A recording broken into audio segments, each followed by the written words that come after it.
The sharp, metallic clang of a garbage can tipping over startled James Carter out of his thoughts.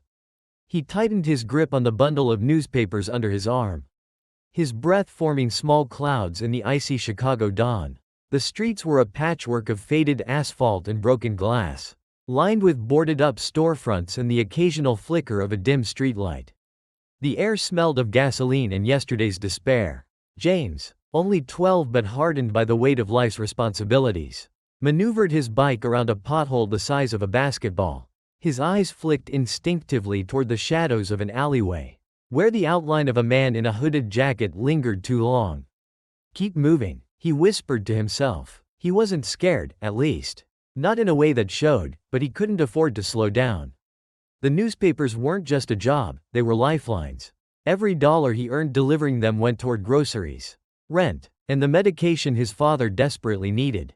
David Carter, his father, had once been a proud, hard-working man, a skilled machinist. He had lost his job years ago when the factory closed, falling victim to an economy that never cared for people like them.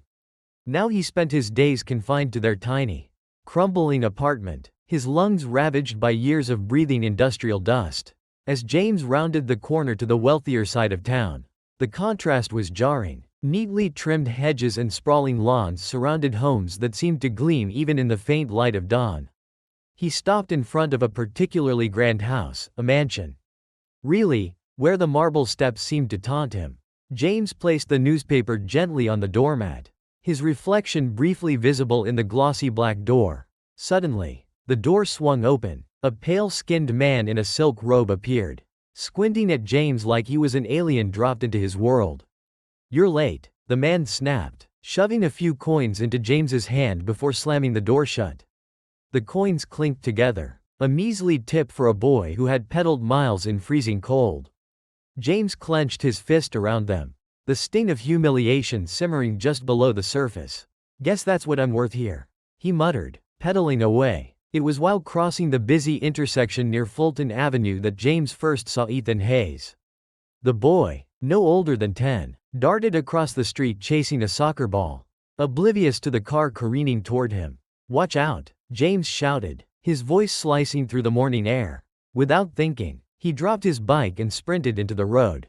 The sound of screeching tires filled his ears as he tackled Ethan out of harm's way, the two of them landing hard on the pavement. The car swerved, narrowly missing them, and sped off without so much as a glance back. James's knees stung from the asphalt, and his heart hammered in his chest.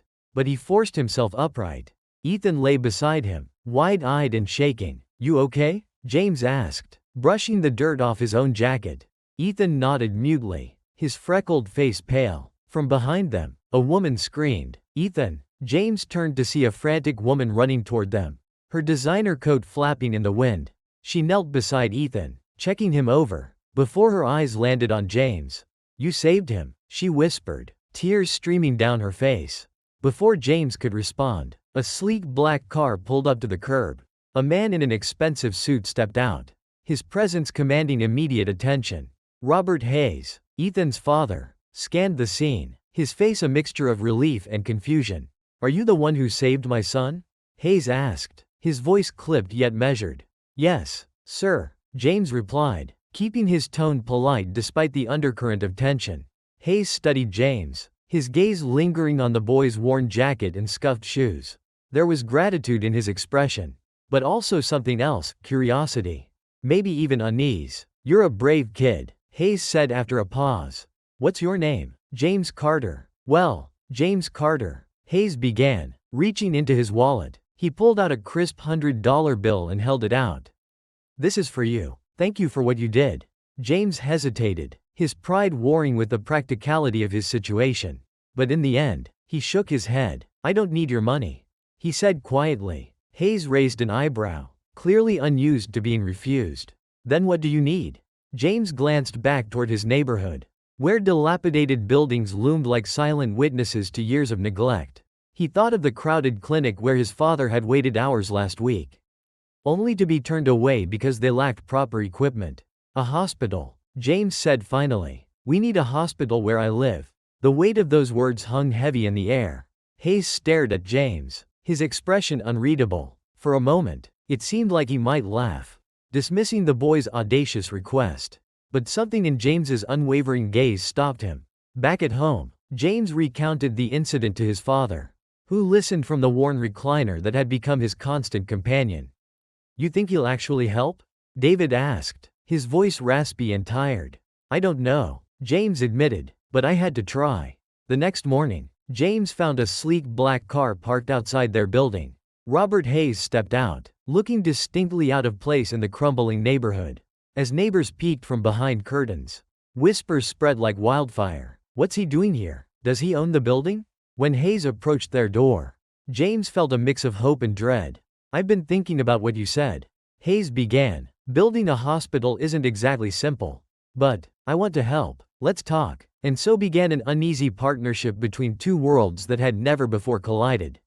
Hayes's offer of help would not come without strings, and James's resolve to fight for his community would be tested in ways he could never have imagined. The neighborhood buzzed with whispers about the wealthy white man seen entering the Carters' apartment.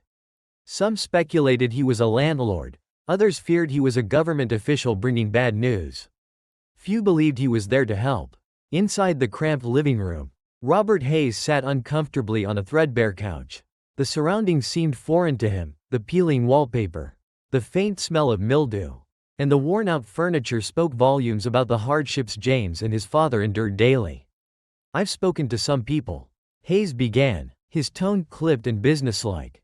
"Building a hospital isn't something I can just snap my fingers and make happen. There are zoning laws, permits, and funding to consider." James sat cross-legged on the floor, listening intently. "So, are you saying it's impossible?" Hayes leaned forward, folding his hands. "I'm saying it's complicated, but I've looked into it, and I think we can do it, with time." "Time isn't something we have much of," James said, glancing at his father, who sat quietly, his breathing labored. "The clinic here doesn't have enough staff or equipment. People are dying while waiting for help." The earnestness in James's voice was disarming. Hayes nodded slowly, acknowledging the boy's conviction. "I'll do what I can, but I'll need your help. If I'm going to get this done, I need the community behind me. And that starts with you." Word of Hayes's intentions spread quickly through the neighborhood. At first, there was cautious optimism, but skepticism soon followed. "Why would a rich man care about us?" Mrs. Calloway, the neighborhood grocer, said as she bagged James's groceries. "People like him only show up when they want something. He's up to something, that's for sure," muttered Mr. Jenkins, a retired factory worker. "Probably just wants a tax break." James tried to defend Hayes, but even he had doubts. Why would someone so privileged and powerful care about a place like this? Still, James held on to the hope that something good could come of their unlikely partnership. Meanwhile, Hayes faced pushback of his own. At a meeting with his board of directors, his proposal to allocate funds for a hospital in a struggling black neighborhood was met with resistance. "This is a PR disaster waiting to happen," one board member argued. "What if the project fails? It'll tarnish the company's reputation. It's not our responsibility to fix their problems," said another, her tone cold and dismissive. "That neighborhood is a lost cause." Hayes felt a pang of guilt as he listened to their words. He'd once thought the same way, but now, he couldn't get James's unwavering eyes out of his mind. Despite the resistance, Hayes pressed forward, hiring an urban planning team to assess the feasibility of the project. The report was grim. The area's infrastructure was crumbling. The local government was uncooperative, and the costs were astronomical. As if that weren't enough, Victor Langston, Hayes's longtime business rival, began to take notice. Langston had always enjoyed tearing down Hayes's ventures, but this time his disdain was fueled by something deeper, an outright refusal to see resources invested in a predominantly black community. "You're making a mistake, Robert," Langston said during a tense encounter at a business gala. "This little charity project of yours? It's going to blow up in your face. That neighborhood isn't worth the ink on the checks you'll write." "It's not charity," Hayes replied coolly. "It's justice." Langston smirked, his condescension palpable. "Justice? What a noble little delusion. Just don't come crying to me when it all falls apart." Back at home, James's father, David, grew increasingly worried. He called James over one evening, his voice heavy with concern. "You're putting a lot of faith in this man, son," David said, his hands trembling as he held his cup of tea. Men like him don't come here out of the goodness of their hearts. They always want something in return. He's trying to help, James argued. Isn't that what matters? David sighed, his eyes filled with a sadness that came from years of disappointment. I've seen this before. Promises are made, and then nothing changes. Don't let yourself get hurt, James, and don't let him use you. James didn't respond. He wanted to believe Hayes was different, but his father's words weighed heavily on him. Tensions in the neighborhood reached a boiling point when a group of local gang members confronted James on his way home from school. You think that white man's gonna fix everything? Sneered Marcus, the gang leader. You're just his little pet project. Soon as he's done with you, he'll forget you ever existed. James stood his ground, his hands trembling but his voice steady. At least he's trying to help. What are you doing, besides tearing down everything we've got? The words stung, and Marcus's fist clenched, but he didn't strike. Instead, he spat on the ground and walked away, his gang trailing behind him. The confrontation left James shaken but resolute. He knew that if the hospital were to succeed, he'd have to prove that their community was worth saving, not just to Hayes, but to everyone who doubted them. Despite the challenges, small victories began to emerge. Hayes secured initial funding, and local architects volunteered to design the hospital. James, with the help of his teacher Ms. Anderson, organized a community meeting to rally support. The meeting was held in the local church, its peeling paint and creaky pews a reminder of the neighborhood's struggles. Hayes stood at the front, uncomfortably aware of the skeptical stares from the crowd. Why should we trust you? One man shouted. You don't know anything about what we've been through. Hayes paused, his usual confidence faltering, but then he saw James in the front row, nodding encouragingly. Taking a deep breath, Hayes spoke from the heart. You're right, he admitted. I don't know what it's like to live here, but I know what it's like to be a father. And when I look at James, I see a boy who's willing to risk everything to save someone else. That kind of courage deserves a future. And I want to help make that happen. The room fell silent. Slowly, one by one, people began to nod. The first seeds of trust had been planted. The hospital project began with cautious optimism, but it quickly became apparent that this was no ordinary undertaking. The challenges multiplied daily, from bureaucratic red tape to outright sabotage. Hayes's legal team worked tirelessly to secure permits, but their progress was hampered by a flood of zoning complaints, most of them anonymous. The local government officials, who had long ignored the needs of James's neighborhood, now seemed to take sudden interest in scrutinizing every aspect of the project. It didn't take long for Hayes to suspect Langston's involvement. At the same time, the media began to take notice. Some news outlets praised Hayes for his philanthropy, but others criticized him, framing the hospital project as a publicity stunt. For Hayes, the weight of public scrutiny added another layer of pressure. Meanwhile, in the neighborhood, tensions simmered. Some residents, like Ms. Calloway, began to warm to the idea of the hospital, while others remained wary. Gangs ramped up their activities, targeting construction workers and vandalizing early site work. One morning, James arrived to find the lot covered in graffiti. The words, "Stay out," sprayed across the partially cleared ground. I'm not scared, James said to Hayes as they stood together, staring at the damage. This is just their way of saying they don't believe in us yet. We'll prove them wrong. Langston, emboldened by his earlier successes in stalling the project, doubled down on his efforts. He hired private investigators to dig into Hayes's past, hoping to uncover any scandal that might discredit him. At the same time, he quietly funneled money to city officials, ensuring that every permit Hayes applied for faced endless delays. But Langston's sabotage didn't stop there. He reached out to the gang leaders in James's neighborhood, offering them financial incentives to disrupt the construction. Marcus, still bitter about his earlier confrontation with James, became an unwitting pawn in Langston's scheme. Why do you care about what happens to this place? Langston asked during a secret meeting. That hospital won't help you. But I can. Langston handed Marcus an envelope stuffed with cash. And though Marcus hesitated, he eventually took it. As the weeks dragged on, the hospital project became a lightning rod for the neighborhood's frustrations. Protests erupted, some led by residents who felt the project would gentrify the area and push them out, and others organized by gangs paid off by Langston. Hayes struggled to maintain order, his frustration mounting. I'm trying to help them, he vented to his assistant. Anna, why can't they see that? Anna, who had grown up in a similar neighborhood, offered a hard truth. They've been let down too many times. They're not fighting you, they're fighting what you represent. You have to earn their trust. Meanwhile, James refused to give up. With the help of his teacher, Ms. Anderson, he organized a group of local kids to clean up the vandalized construction site.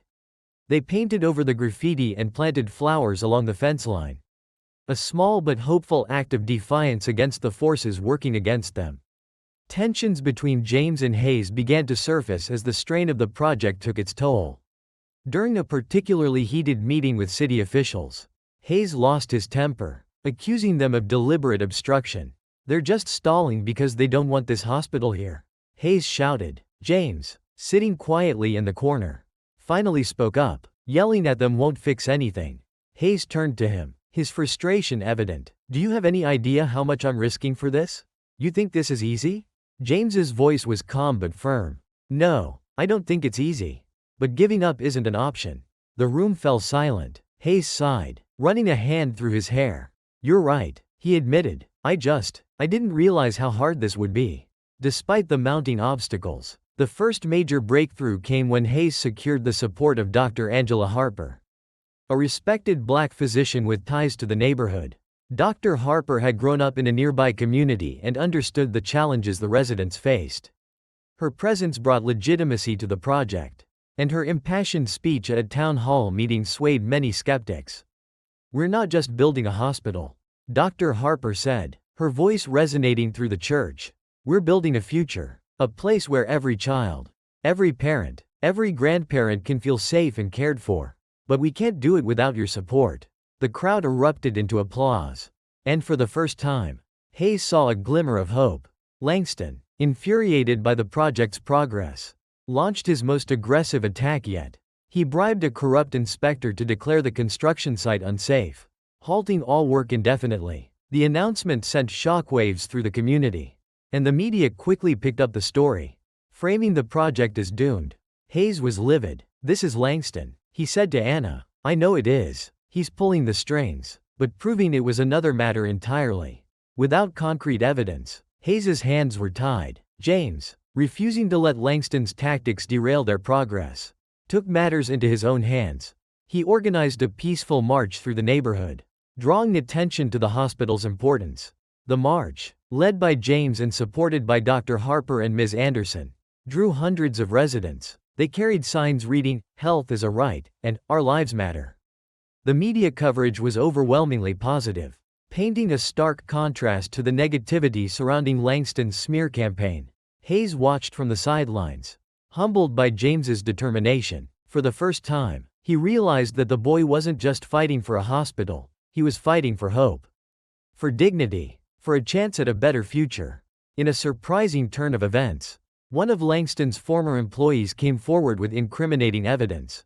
The man, racked with guilt over his involvement in Langston's schemes, provided documents proving that Langston had bribed city officials and funded gang activity to disrupt the hospital project. Hayes wasted no time, filing a lawsuit against Langston and presenting the evidence to the media. The tide began to turn, and public opinion shifted firmly in favor of the hospital. With Langston's influence waning, construction resumed. The first bricks of the hospital's foundation were laid, and the community rallied around the project like never before. James, standing beside Hayes at the groundbreaking ceremony, felt a surge of pride. For the first time in a long time, his neighborhood had something to believe in. But as the sun set over the site, James couldn't shake the feeling that their fight wasn't over. Langston might have been dealt a blow, but he wasn't finished, and James knew they'd have to stay vigilant. Construction of the hospital progressed, but the air in the neighborhood remained heavy with tension. The gangs that once terrorized the streets had retreated temporarily. But James knew their absence wasn't a sign of surrender, it was the calm before a storm. Meanwhile, the community's trust in Hayes had grown, but only slightly. For many, old wounds and systemic injustices weren't easily forgotten. For Hayes, the project was becoming more than just a personal mission, it was a battle for redemption. But cracks began to show in his resolve. His wife, Margaret, voiced her concerns during a heated dinner conversation. You're spending all your time and resources on this hospital, she said, her voice trembling with frustration. What about Ethan? What about us? Hayes set his fork down, his jaw tightening. This isn't just about the hospital. It's about doing the right thing. At what cost? Margaret shot back. You're alienating your family. You're bored. Everyone who matters to you. Hayes didn't have an answer. The weight of her words stayed with him long after the conversation ended. The fragile peace was shattered one night when the construction site was set ablaze. James woke to the sound of sirens and rushed to the scene, his heart sinking as he saw the flames consuming months of progress. The fire had destroyed thousands of dollars worth of equipment and set the timeline back by months. This was no accident, Hayes said grimly, surveying the wreckage alongside the fire chief. Langston's fingerprints were all over the incident, but once again, proving it was another matter. The gangs, emboldened by the chaos, began reasserting their presence in the neighborhood, and the residents who had once rallied behind the hospital now feared it was doomed. In the aftermath of the fire, tragedy struck closer to home. David Carter's health took a sudden turn for the worse. Despite James's best efforts to get his father to the clinic, the overcrowded and understaffed facility couldn't provide the care David needed. He passed away quietly one night, his hand in James's. The loss shattered James. For days, he couldn't find the strength to face the world. But when he looked at the burned ruins of the hospital site, he felt his father's voice in his heart. Don't let them win.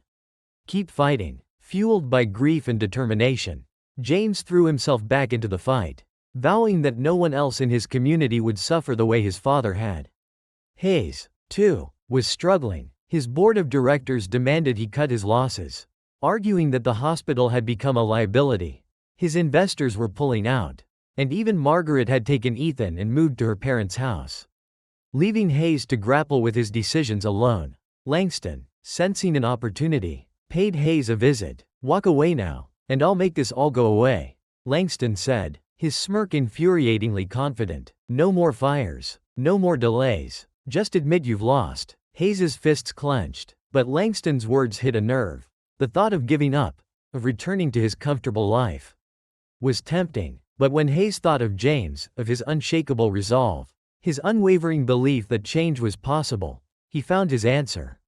I'm not giving up, Hayes said, his voice steady. Not on James, not on this community, and not on myself. Langston's smirk faded, replaced by a scowl. Then you'll lose everything. James, sensing Hayes's resolve beginning to falter, organized another community meeting. This time, he spoke with raw emotion, sharing his father's story and his own pain. My dad didn't live long enough to see this hospital built, James said, his voice cracking. But I'm not giving up. And neither should you. This isn't just about a building. It's about showing the world that we matter. The speech galvanized the crowd, and even those who had doubted the project began to offer their support. Volunteers came forward to help rebuild, and local businesses donated supplies to replace what had been lost in the fire. The community's renewed efforts paid off.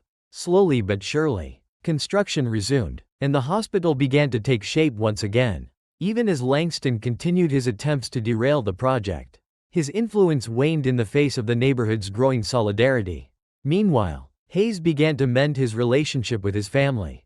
He visited Margaret and Ethan, apologizing for his neglect. I can't walk away from this, he admitted, but I need you to know that I'm doing it for more than just the hospital. I'm doing it for Ethan, for the kind of world I want him to grow up in. Margaret didn't forgive him immediately, but she agreed to give him another chance. Recognizing the depth of his commitment, Langston's next move backfired spectacularly. One of the gang leaders he'd paid off, Marcus, was arrested on unrelated charges and decided to cooperate with authorities. He provided damning evidence linking Langston to the fire and the earlier zoning delays. The revelation sparked outrage, and Langston found himself under investigation. Hayes seized the opportunity, filing a civil suit against Langston for damages. The legal battle promised to be long and grueling, but for the first time, Hayes felt the scales tipping in his favor. Despite the progress, the strain began to show in James. He started skipping school to spend more time at the construction site. Worrying Ms. Anderson, "You're carrying too much on your shoulders," she told him gently one afternoon. "You're just a kid, James. You shouldn't have to do this alone." "I'm not a kid anymore," James replied. "Not after everything that's happened." Ms. Anderson didn't push further. but she made a silent vow to help James in any way she could. The lawsuit against Langston reached its first court hearing, and the evidence presented was damning. Emails, financial records, and witness testimony painted a clear picture of his attempts to sabotage the hospital. For the first time, Langston's smug demeanor cracked. The legal victory gave the community a much-needed morale boost, and Hayes promised to use the settlement money to further support the hospital. As the hospital neared completion, James and Hayes stood together on the roof of the nearly finished building, looking out over the neighborhood. "This is just the beginning," James said quietly. "There's still so much to fix." "I know," Hayes replied, "but it's a start." For the first time in months, they allowed themselves to hope, but both knew the fight wasn't over. Langston wasn't done, and the systemic issues that plagued their community couldn't be solved overnight. Still, for the first time, it felt like change was possible.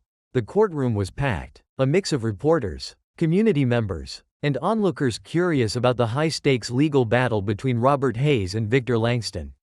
Langston entered with his usual air of confidence, flanked by a team of high-priced lawyers. Hayes, in contrast, carried the quiet determination of a man who had fought too hard to back down now. The proceedings began with Hayes's attorney, a sharp and no-nonsense woman named Olivia Parker, presenting the case. The evidence against Langston was damning. Records of bribes to city officials, bank transfers to known gang members, and correspondence detailing deliberate attempts to sabotage the hospital project. Each piece of evidence chipped away at Langston's facade of respectability. James sat in the front row, his fists clenched as he listened to Olivia's arguments. He had come to see Langston as more than just Hayes's rival. Langston was the embodiment of every system that had failed his community. Langston's defense team was relentless, painting Hayes as an opportunist using the hospital as a PR stunt. They attacked James's credibility, suggesting that his involvement was orchestrated by Hayes to gain sympathy. "What do you say to allegations that you're exploiting a child for your own gain?" Langston's attorney sneered during cross-examination. James stood tall, his voice steady. "I don't work for Mr. Hayes. I asked him to build this hospital because my father died waiting for care we couldn't afford. This isn't about him or me, it's about saving lives." His words drew murmurs of approval from the audience, and even the judge seemed moved. Despite the strong case against Langston, a crucial piece of evidence remained elusive: proof that Langston had ordered the fire at the construction site. Without it, the most serious charges against him might not stick. James, ever resourceful, began digging into the matter on his own. He reached out to Marcus, the gang leader who had cooperated with authorities, hoping he might know something. Marcus was reluctant at first, but James's sincerity eventually broke through. There was someone else, Marcus admitted, a guy Langston hired to do the dirty work. Name's Rico. He's the one who set the fire. With Marcus's help, James tracked down Rico, who was living in a rundown motel on the outskirts of the city. Convincing Rico to testify would be no small feat, but James knew this was the key to bringing Langston down for good. James approached Hayes with the information, and together they persuaded Olivia to subpoena Rico. The move was risky. If Rico refused to cooperate, it could weaken their case. But Hayes trusted James's instincts. When Rico took the stand, his testimony was explosive. He detailed how Langston had paid him to set the fire, providing dates, times, and even a signed payment receipt as evidence. The courtroom erupted, and Langston's smug demeanor evaporated. "This is ridiculous," Langston shouted, his composure breaking for the first time. "This is a setup." But the damage was done. Rico's testimony, combined with the mountain of other evidence, left Langston's defense in shambles.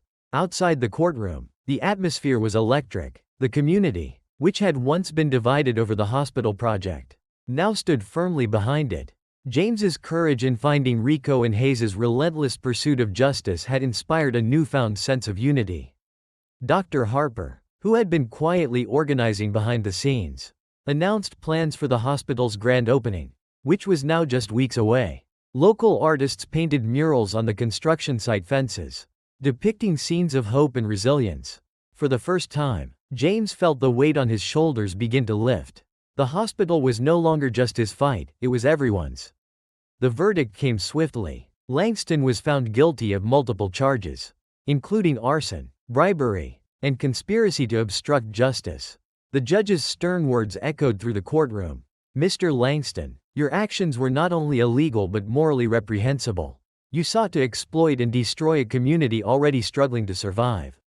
This court finds you guilty on all counts. As Langston was led away in handcuffs, James felt a mixture of relief and vindication. The man who had tried to destroy his neighborhood's future was finally facing the consequences of his actions. With Langston out of the picture, the hospital project proceeded without further interference. The community came together to celebrate the final stages of construction, and even those who had been skeptical at first began to see the hospital as a symbol of hope. At the ribbon-cutting ceremony, James stood beside Hayes, Dr. Harper, and Ms. Anderson. The mayor, who had once been hesitant to support the project, praised the hospital as a model for community-driven progress. When James stepped up to the microphone, his voice carried the weight of everything he had endured. This hospital isn't just a building, he said. It's proof that when we stand together, we can change the world. My father always believed that, and now I do too. The crowd erupted into applause, and James felt a surge of pride. For the first time in his life, he saw a future not just for himself but for his entire community. For Hayes, the victory was bittersweet. He had risked everything, his career, his reputation, even his family, and had emerged stronger. Margaret and Ethan attended the ribbon-cutting ceremony, signaling a tentative reconciliation. Maybe you were right, Margaret said quietly as they watched James interact with the crowd. This wasn't just about the hospital. It's about building something bigger than yourself. Hayes nodded, a small smile playing on his lips. For the first time, he felt truly at peace. As the first patients entered the hospital, James couldn't help but reflect on how far they had come. He thought of his father, whose memory would forever be tied to the place that had risen from the ashes of their struggles. The hospital's name, the Carter Hope Center, was unveiled during a private ceremony attended by James, Hayes, and a small group of community leaders. The moment was quiet, but it carried profound significance. This is just the beginning, Dr. Harper said, placing a hand on James's shoulder. You've started something that will outlast all of us. The day finally arrived. The Carter Hope Center stood gleaming under the morning sun, a testament to perseverance, sacrifice, and unity. A long line of patients stretched from the hospital entrance, a mix of young and old, all eager to experience a level of care they had long been denied. James watched from the sidelines as Dr. Harper and her team welcomed the first patients. He smiled as a little girl, clutching her mother's hand, skipped through the front doors, her laughter echoing in the air. I wish my dad could see this, James whispered to Ms. Anderson, who stood beside him. He does, she replied, her voice soft but certain. Every step you've taken, he's been with you. The hospital became a beacon of hope for the neighborhood. It offered not only healthcare but also job opportunities for residents. Former skeptics like Ms. Calloway now worked as volunteers in the hospital's reception area, while Marcus, the former gang leader, took a job as a security guard, determined to protect what the community had built. The Carter Hope Center also attracted new resources to the neighborhood. Businesses began to invest, and local schools received funding to improve their facilities. The ripple effect was undeniable. But for James, the most rewarding moments came when he saw the immediate impact the hospital had on people's lives. A family able to afford medicine for their child. An elderly man walking out with a new lease on life. Each story reinforced his belief that they had done something extraordinary. Despite the overwhelming positivity, James couldn't ignore the challenges that remained. The hospital was a first step, but systemic issues like poverty and underfunded schools still loomed over the neighborhood. During a meeting with Dr. Harper and Hayes, James voiced his concerns. We've built something amazing, but it's not enough. What happens when we run out of funding? What about the people who can't afford follow-up care? Dr. Harper nodded. These are valid concerns, James. That's why we've set up a foundation to keep the hospital running. But you're right, this fight isn't over. Hayes added, change takes time. We've made progress, but there's still work to do. James took their words to heart.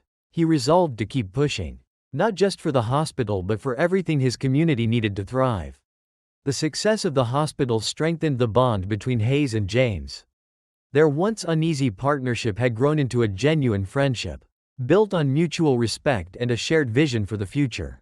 One afternoon, Hayes invited James to his home for dinner. It was a stark contrast to James's modest apartment, with its sprawling garden and elegant decor.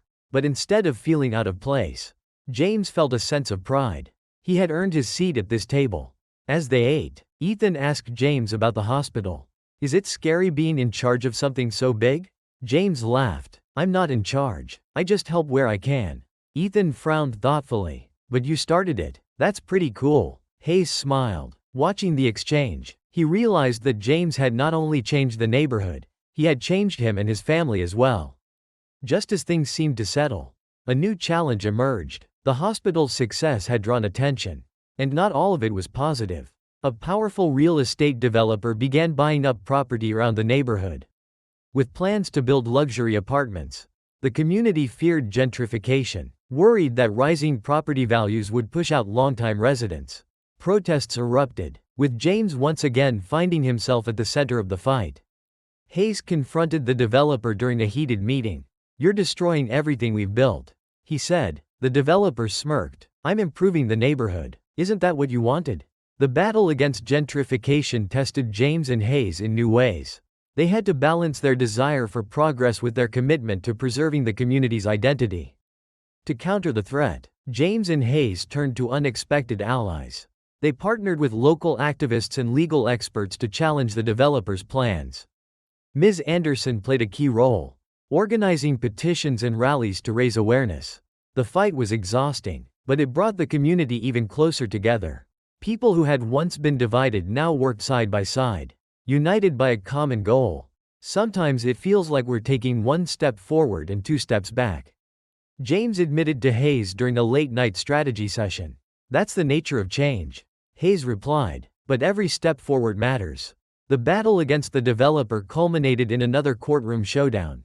Hayes and Olivia, his sharp-tongued attorney, argued that the developer's plans violated zoning laws and would displace hundreds of residents. The developer's legal team was formidable, but James provided a crucial piece of testimony. He spoke passionately about the hospital's impact and the importance of preserving the neighborhood's character. "This isn't just about buildings or profits," James said, his voice steady. "It's about people. It's about giving everyone a chance to live with dignity." His words resonated, and the judge ruled in their favor, blocking the developer's plans. The victory was hard-won, but it ensured that the community could remain intact. With the immediate threat of gentrification averted, the neighborhood focused on building a sustainable future. Hayes used his resources to establish scholarships for local students, while Dr. Harper expanded the hospital's outreach programs to include mental health services and preventative care. James, now a teenager, began to think about his own future. Encouraged by Hayes and Ms. Anderson, he applied for a prestigious scholarship and was accepted into a top high school. It was a bittersweet moment, while he was excited for new opportunities. He knew he would miss the community he had worked so hard to protect. The story came full circle as James stood on the hospital's rooftop, gazing out over the neighborhood. The Carter Hope Center had become a symbol of what was possible when people came together. But James knew there was still more to do. Hayes joined him, a proud smile on his face. "What's next for you, James?" James thought for a moment before replying. "College, maybe. Law school. I want to help other neighborhoods like ours." Hayes nodded. "You'll do great things. You already have." As the sun set, casting a golden glow over the hospital, James felt a deep sense of fulfillment. The fight wasn't over, but for the first time, he truly believed in the future. As James packed his belongings for his first year at an elite boarding school, the reality of leaving his neighborhood began to sink in. The apartment, with its cracked walls and creaky floors, had been his world for so long. Now, it felt smaller, almost suffocating, as if it were trying to hold him back. His neighbors gathered to say goodbye. Mrs. Calloway handed him a fresh loaf of bread, while Marcus gave him a firm handshake. His once hardened face softened by pride. "Go show them what we're made of," Marcus said, his voice gruff but sincere. James nodded, his throat tight. "I'll be back. This is my home." His final stop was the Carter Hope Center. Standing in the atrium, he looked up at the plaque bearing his father's name. He whispered a promise. "I'll make you proud, Dad." At his new school, James struggled to adjust. The students came from privileged backgrounds, their concerns revolving around grades and social cliques, worlds apart from the challenges James had faced. One afternoon, a classmate named Alex cornered him after history class.